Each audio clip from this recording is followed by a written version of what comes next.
Welcome back to Daily Stoic Insights, where ancient wisdom meets modern living. I'm your host, and today we're diving deep into something that could completely transform how you experience every single day of your life. Before we begin, I need you to do something for me right now. Hit that subscribe button and ring the notification bell, because the content we're sharing today has the power to change not just your life, but the lives of everyone around you. And here's the thing, the more people who discover these timeless principles, the better our world becomes. So subscribe, share this video, and let's spread this ancient wisdom together. Now imagine waking up tomorrow morning with an unshakable sense of inner peace. Picture yourself facing your biggest challenges with calm confidence, never again being overwhelmed by emotions or circumstances beyond your control.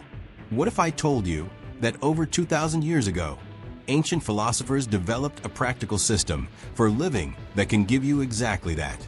Today, we're exploring how to practice Stoicism in daily life through 7 transformative principles that you can start implementing immediately. These aren't abstract philosophical concepts. They're practical tools that Roman emperors, slaves, and everyone in between used to build extraordinary resilience and find meaning in both triumph and tragedy. Marcus Aurelius, one of the most powerful men in history, wrote in his personal journal, "You have power over your mind, not outside events. Realize this, and you will find strength." That journal became the book Meditations, and it's still changing lives today because these principles are timeless. Whether you're dealing with work stress, relationship challenges, financial worries, or just the general chaos of modern life, Stoicism offers a roadmap to not just survive, but thrive. By the end of this video, you'll have 7 concrete practices that will help you build mental resilience, emotional stability, and a deeper sense of purpose. So grab a notebook, because we're about to embark on a journey that could revolutionize your entire approach to living. The dichotomy of control. Let's start with the foundation of all Stoic practice, the dichotomy of control. This single concept, when truly understood and applied, has the power to eliminate 90% of your daily stress and anxiety. Epictetus, who went from being a slave to becoming one of history's greatest teachers, put it simply, some things are within our power, while others are not. But here's where most people get it wrong. They think they understand this concept, but they don't practice it. What is within your control? Your thoughts, your judgments, your decisions, your actions, and your responses. That's it. Everything else, and I mean everything else, is outside your direct control. What is not within your control? Other people's actions, opinions, and decisions. The weather, traffic, the economy, your past, other people's past, the future, natural disasters, whether your boss is in a good mood, whether your favorite team wins. The list goes on and on. Now here's how to practice this daily. Morning practice. Every morning, before you check your phone or start your day, spend 5 minutes identifying what you can and cannot control about the day ahead. Write it down. For example, I cannot control whether my presentation goes perfectly, but I can control how well I prepare and how I respond to questions. The traffic test. Next time you're stuck in traffic, use it as a Stoic training ground. Notice your initial frustration, then remind yourself, I cannot control this traffic, but I can control my response to it. I can use this time to practice patience, listen to an audiobook, or simply breathe deeply. The criticism challenge. When someone criticizes you, instead of getting defensive, ask yourself, can I control their opinion of me? The answer is no. You can only control how well you do your work and how you respond to their feedback. Evening reflection. Before bed, review your day. When did you waste energy trying to control things outside your influence? When did you successfully focus on what you could control? This isn't about perfection. It's about awareness and gradual improvement. The Roman Emperor Marcus Aurelius faced plagues, wars, and betrayals, yet he remained centered because he understood this principle deeply. He wrote, "Confine yourself to the present." When you truly grasp the dichotomy of control, you stop fighting reality and start working with it. Here's a practical exercise. For the next week, every time you feel stressed or frustrated, ask yourself, is this within my control? If yes, take action. If no, practice acceptance and redirect your energy to what you can influence. This simple question will transform your daily experience. Present moment awareness. The Stoics were practicing mindfulness 2,000 years before it became a modern buzzword. But their approach was different.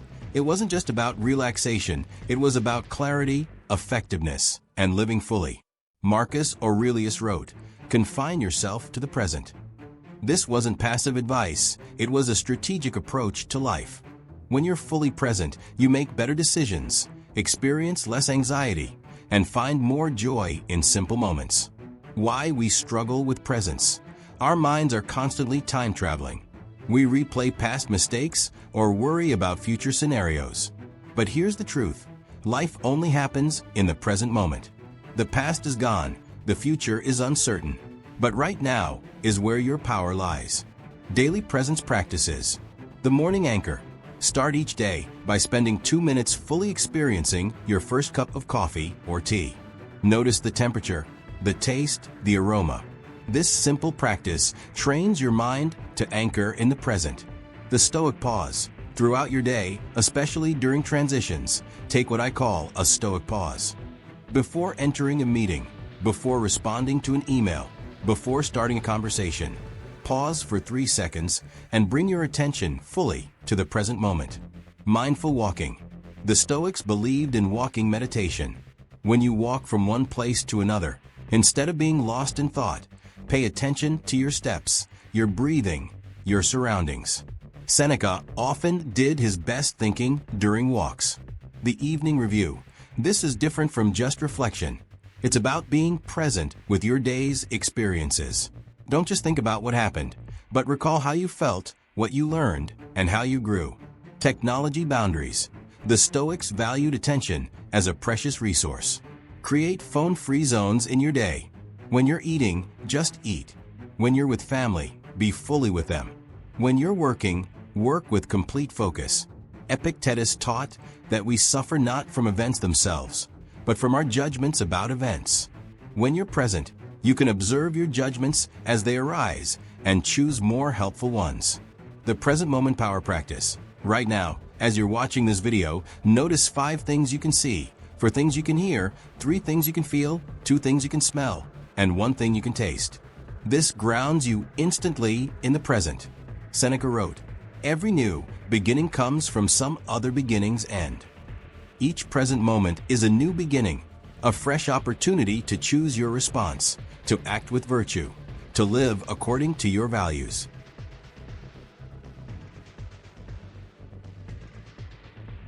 When you master present moment awareness, you stop living in the anxiety of the future or the regret of the past. You start living in the only time that actually exists right now. Emotional regulation through reason. Here's something that might surprise you. The Stoics weren't emotionless robots. They felt emotions just like everyone else. The difference was in how they related to those emotions. They understood that emotions are information, not instructions. Epictetus taught, "It's not what happens to you, but how you react to it that matters." This is the heart of Stoic emotional regulation, the space between stimulus and response, where your freedom lies. Understanding the Stoic view of emotions.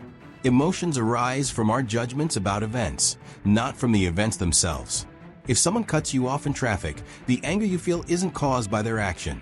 It's caused by your judgment that they shouldn't have done that, or that they disrespected you. The 4-step emotional regulation process. Step 1, pause and observe. When you feel a strong emotion arising, don't immediately react. Take a breath and observe what's happening in your body and mind. I notice I'm feeling angry right now. Step 2, identify the judgment. Ask yourself, what judgment am I making about this situation? Often, you'll discover you're judging something as good or bad when it might simply be neutral. Step 3, question the judgment. Is this judgment helpful? Is it true? Is it within my control? Marcus Aurelius constantly questioned his initial reactions to events. Step 4, choose your response. Based on reason rather than raw emotion, decide how to respond. This doesn't mean suppressing emotions. It means not being controlled by them. Daily emotional practices. The morning preparation. Each morning, anticipate potential emotional challenges. I might feel frustrated if my meeting runs long. If that happens, I'll remember that delays are outside my control, and I'll use the extra time to practice patience. The emotional weather report. Check in with your emotional state throughout the day, like checking the weather. I'm feeling anxious about this presentation. That's understandable, but I don't need to let anxiety drive my actions. The evening emotional review. Before bed, review the emotions you experienced during the day. When did you handle them well? When could you have responded more skillfully? This builds emotional intelligence over time. Reframing practice. When facing difficulties, practice reframing. Instead of "this is terrible," try "this is challenging," and "challenges help me grow." Instead of "I can't handle this," try "this is difficult, and I'm learning to handle difficult things." Seneca, who faced exile and political turmoil, wrote, "Every new beginning comes from some other beginning's end." He understood that emotional challenges are opportunities for growth. The Stoic Emotional Toolkit. Negative visualization. Imagine losing what you have to appreciate it more and prepare for potential losses. The view from above. When overwhelmed, imagine viewing your situation from space. How significant is this problem in the grand scheme of things? The temporary nature reminder. This too shall pass. All emotions, both pleasant and unpleasant, are temporary. Remember, the goal isn't to eliminate emotions, but to develop a healthy relationship with them. Emotions provide valuable information about our values and needs, but they don't have to control our actions. Virtue as the highest good. Now we come to the heart of Stoic philosophy, the pursuit of virtue as the highest good. This isn't about being perfect or morally superior to others. It's about aligning your actions with your deepest values, regardless of external circumstances. The Stoics identified 4 cardinal virtues: wisdom, justice, courage, and temperance. These aren't abstract ideals. They're practical guides for daily living that can transform how you approach every situation. Wisdom, Sophia, the pursuit of knowledge, understanding, and good judgment. Daily wisdom practices. Start each day by reading something that challenges your thinking. Ask better questions instead of assuming you have all the answers. Admit when you don't know something instead of pretending. Learn from every mistake and setback. Seek to understand before seeking to be understood. Justice, Dichotomy, treating others fairly and working for the common good. Daily justice practices. Give credit where credit is due. Stand up for those who cannot stand up for themselves. Keep your promises, even when it's inconvenient. Consider how your actions affect others. Practice gratitude for the contributions of others to your life. Courage, Andrea, not just physical bravery, but moral courage and perseverance. Daily courage practices. Have difficult conversations instead of avoiding them. Stand by your principles even when it's unpopular. Take on challenges that help you grow. Speak truth even when your voice shakes. Persist through difficulties without giving up. Temperance, Sophrosyne, self-discipline and moderation in all things. Daily temperance practices. Practice saying no to immediate pleasures for long-term benefits. Eat, drink, and consume mindfully. Manage your time and energy wisely. Control your reactions to both praise and criticism. Find balance between work and rest. The virtue-based decision-making framework. When facing any decision, ask yourself, what would wisdom look like in this situation? What would justice require of me? What would courage call me to do? How can I practice temperance here? Marcus Aurelius, despite having unlimited power as emperor, consistently chose virtue over personal gain. He wrote, "The best revenge is not to be like your enemy." This is virtue in action, choosing your character over your circumstances. Building your daily virtue practice. Morning virtue intention. Each morning, choose one virtue to focus on for the day. Today, I will practice courage by having that difficult conversation I've been avoiding. Virtue spotting. Throughout the day, notice when others display virtue. This trains your mind to recognize and appreciate good character. Evening Virtue Review. Before bed, ask yourself, how did I practice virtue today? Where did I fall short? How can I do better tomorrow? The Virtue Challenge. For 1 week, focus on one virtue each day. Monday, wisdom. Tuesday, justice. Wednesday, courage. Thursday, temperance. Friday, wisdom. Saturday, justice. Sunday, reflection on all four. Seneca reminded us, every new beginning comes from some other beginning's end. Each moment is a new opportunity to choose virtue, regardless of past mistakes. The beautiful thing about virtue is that it's always available to you. You might not be able to control whether you succeed in business, whether people like you, or whether you stay healthy. But you can always choose to act with wisdom, justice, courage, and temperance. Memento Mori and perspective. Memento Mori, remember you will die. This might sound morbid, but it's actually one of the most liberating and life-affirming practices in Stoicism. When you truly accept the temporary nature of life, everything changes. Marcus Aurelius wrote, "It is not death that a man should fear, but never beginning to live." The awareness of mortality isn't meant to depress you. It's meant to wake you up to the preciousness of each moment and the importance of living according to your values. Why Memento Mori matters. When you remember that your time is limited, you stop wasting it on trivial concerns. You stop postponing important conversations. You stop taking your loved ones for granted. You start focusing on what truly matters. Daily Memento Mori practices. The morning mortality reminder. Each morning, spend 1 minute reflecting on the fact that this day is not guaranteed. This isn't about being morbid. It's about being grateful and intentional. The evening gratitude practice. Before bed, think about the day as if it were your last. What would you be grateful for?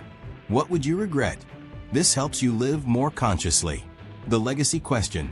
Regularly ask yourself, if I died today, what would people remember about how I lived? What impact would I have made? This guides you toward more meaningful actions. The perspective practice. When facing daily frustrations, ask yourself, will this matter on my deathbed? This simple question can instantly shift your perspective from trivial to meaningful. Using Memento Mori for better decisions. Relationship conflicts. Life is short. Is this argument worth damaging our relationship? Career choices. I have limited time on earth. Am I spending it on work that matters to me? Daily priorities. If I only had 1 year to live, would I spend today doing this? The Stoic view of death. The Stoics didn't see death as an evil to be feared, but as a natural part of life to be accepted. Seneca wrote, "Death is not the opposite of life, but a part of it." This acceptance, paradoxically, makes life more vivid and meaningful. Practical perspective exercises. The cosmic perspective. When overwhelmed by problems, imagine viewing Earth from space. Your current challenges, while real and important to you, are tiny in the cosmic scale. This doesn't minimize them, but it prevents them from overwhelming you. The historical perspective. Remember that billions of people have faced similar challenges throughout history. You're part of a long line of humans who have struggled, suffered, loved, and found meaning. You're not alone in your difficulties. The generational perspective. Think about your great-grandparents, your grandparents, your parents, yourself, your children, and their children. You're a link in a chain that extends far beyond your individual life. What kind of link do you want to be? Transforming fear into motivation. Instead of letting the awareness of mortality create anxiety, use it as motivation. Fear of wasting time becomes motivation to use time wisely. Fear of being forgotten becomes motivation to make a positive impact. Fear of unfinished business becomes motivation to start important projects now. Epictetus, who understood suffering deeply, taught, wealth consists in not having great possessions, but in having few wants. When you remember life's brevity, you naturally focus on what truly matters rather than accumulating things that won't matter in the end. The practice of Memento Mori isn't about becoming obsessed with death. It's about becoming fully alive. Negative visualization. Negative visualization, or premeditatio malorum, might be the most misunderstood Stoic practice. People think it's about being pessimistic or expecting the worst. Actually, it's one of the most powerful tools for building resilience and appreciation. The idea is simple. Regularly imagine losing the things you value most. This serves two purposes. It prepares you mentally for potential losses, and it helps you appreciate what you currently have. Why negative visualization works. Our brains are wired to adapt to good things quickly. Psychologists call this hedonic adaptation. The promotion you were excited about becomes normal. The relationship you cherished becomes routine. Negative visualization counteracts this adaptation by reminding you that nothing is permanent. How to practice negative visualization safely. The gratitude version. Instead of dwelling on loss, use negative visualization to enhance gratitude. Imagine waking up tomorrow without your health, your home, your loved ones, or your abilities. Then open your eyes and appreciate what you actually have. The preparation version. Before important events, imagine potential challenges. If you're giving a presentation, imagine technical difficulties or difficult questions. This isn't pessimism, it's preparation. When you've mentally rehearsed challenges, you're calmer when they actually occur. The relationship version. Occasionally, imagine your loved ones are no longer in your life. This isn't morbid. It's a reminder to treat them with love and appreciation while you can. How would you interact with your partner if you knew this was your last week together? Daily negative visualization practices. Morning appreciation. Spend 2 minutes imagining you've lost 3 things you're grateful for. Then spend the rest of the day noticing and appreciating those things. Evening reflection. Before bed, imagine that today was your last day with your current life circumstances. What would you be grateful for? What would you regret not doing? Weekly loss meditation. Once a week, spend 5 minutes imagining a significant loss, your job, your health, a relationship. Then plan how you would cope and what you would learn from such an experience. The resilience building aspect. When you regularly imagine difficulties, several things happen. You become less attached to outcomes. You develop mental resilience. You create backup plans. You appreciate your current situation more. You become less anxious about potential problems. Practical applications. Before job interviews, imagine not getting the job. This reduces anxiety and helps you perform better because you're not desperately attached to the outcome. In relationships, occasionally imagine your partner choosing to leave. This isn't paranoia. It's a reminder to never take them for granted and to be the kind of person worth staying with. With health, imagine losing your current physical abilities. This motivates you to take care of your body and appreciate what it can do right now. Financial security. Imagine losing your current income. This motivates better financial planning and helps you appreciate your current resources. The paradox of negative visualization. The more you practice imagining loss, the less you fear it. The less you fear loss, the more freely you can love, take risks, and pursue meaningful goals. Fear of loss often prevents us from fully engaging with life. Seneca, who lost his wealth and was exiled, wrote, "Set aside a certain number of days, during which you shall be content with the scantiest and cheapest fare, with coarse and rough dress, saying to yourself the while, 'Is this the condition that I feared?'" Important guidelines. Don't practice negative visualization when you're already anxious or depressed. Focus more on building appreciation than on imagining loss. Remember that the goal is wisdom and resilience, not worry. Balance negative visualization with positive planning and action. The ultimate goal of negative visualization is freedom. Freedom from the fear of loss, freedom to appreciate the present, and freedom to live courageously. Daily reflection and self-examination. The final practice we'll explore is perhaps the most transformative. Daily reflection and self-examination. This is how you turn philosophical knowledge into practical wisdom, how you learn from your experiences, and how you continuously grow as a person. Seneca wrote, "When the light has been removed and my wife has fallen silent, I examine the whole day and go back over what I've done and said, hiding nothing from myself, passing nothing by." This evening reflection was central to his development as a person and philosopher. The power of daily reflection. Without reflection, we repeat the same mistakes, miss important lessons, and live unconsciously. With reflection, every experience becomes a teacher, every challenge becomes an opportunity for growth, and every day becomes a step toward wisdom. The Stoic Evening Review Process. Step 1. Factual review. What actually happened today? Stick to facts, not interpretations. Step 2. Emotional review. How did I feel throughout the day? What triggered strong emotions? Step 3. Decision review. What decisions did I make? Which ones aligned with my values? Which ones didn't? Step 4. Virtue review. How did I practice, or fail to practice, wisdom, justice, courage, and temperance? Step 5. Learning extraction. What did I learn about myself, others, or life in general? Step 6. Tomorrow's intention. Based on today's lessons, how do I want to approach tomorrow? Daily reflection questions. Morning questions. What kind of person do I want to be today? What challenges might I face? And how do I want to respond? What am I grateful for right now? Evening questions. When did I act according to my values today? When did I let emotions control my actions? What did I learn about myself? How can I improve tomorrow? What am I grateful for from today? Weekly reflection questions. What patterns am I noticing in my behavior? What progress am I making toward my goals? What relationships need more attention? What habits are serving me? What habits aren't? The journaling practice. Marcus Aurelius kept a personal journal that became meditations. You don't need to write a philosophical masterpiece, just honest reflections on your daily experience. Simple journaling format. Today, I learned. One key lesson. Today, I'm grateful for. 3 specific things. Tomorrow, I will. 1 specific improvement. Advanced journaling format. Challenges faced. What difficulties arose?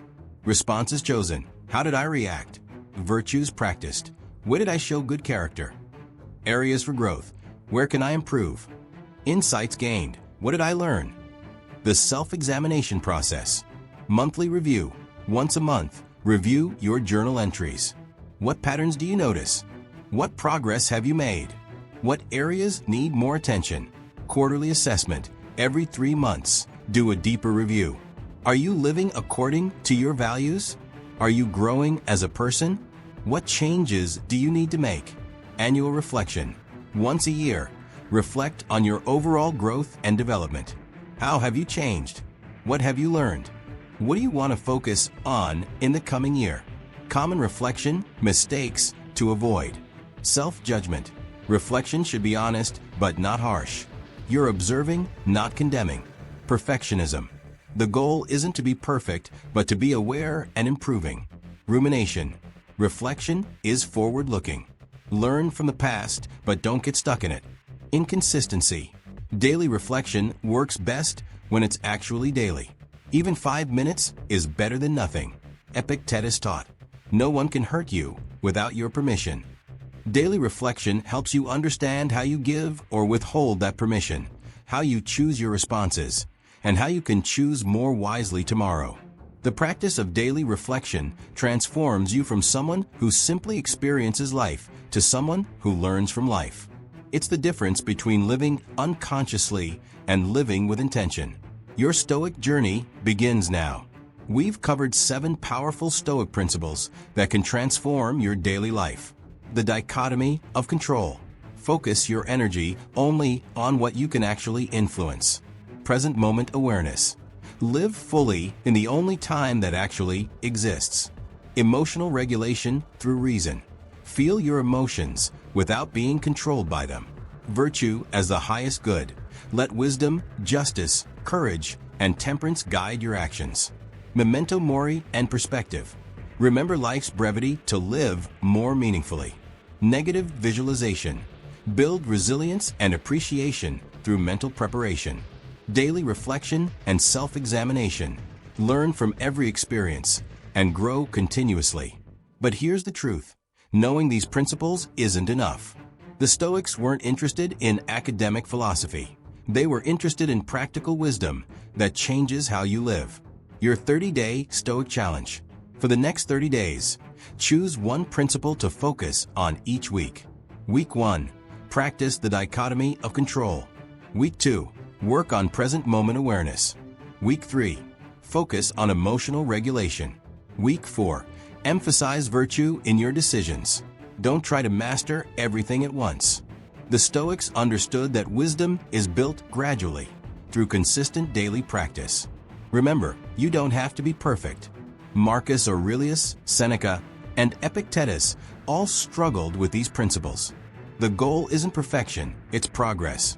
Every time you pause before reacting, every time you focus on what you can control, every time you choose virtue over convenience, you're living the Stoic path. The ripple effect. As you begin to embody these principles, you'll notice something amazing.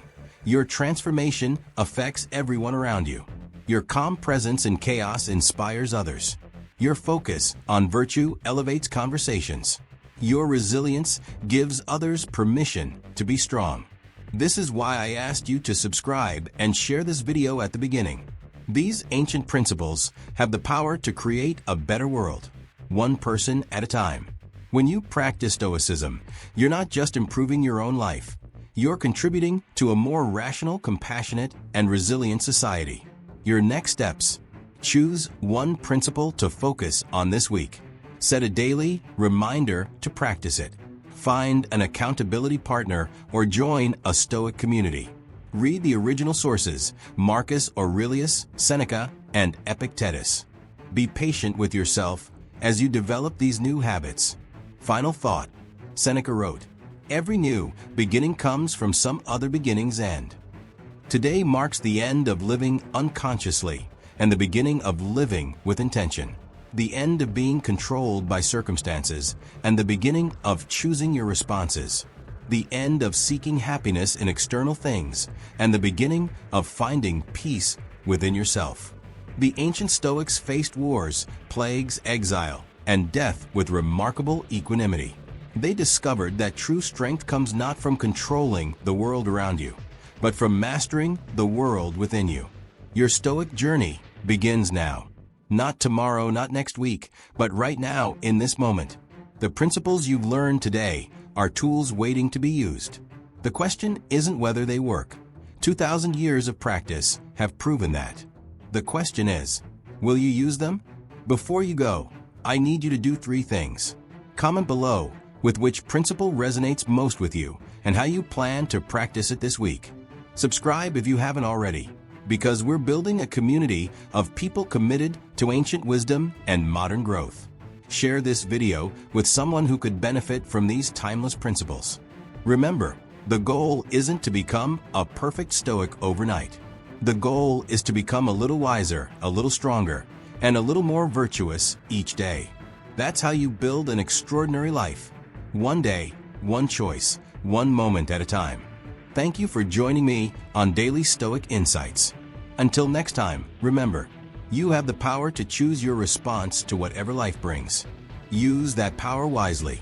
Subscribe for more life-changing philosophy content. Comment your biggest takeaway and which principle you'll practice first. Like if this video added value to your life, share to help spread ancient wisdom to modern lives.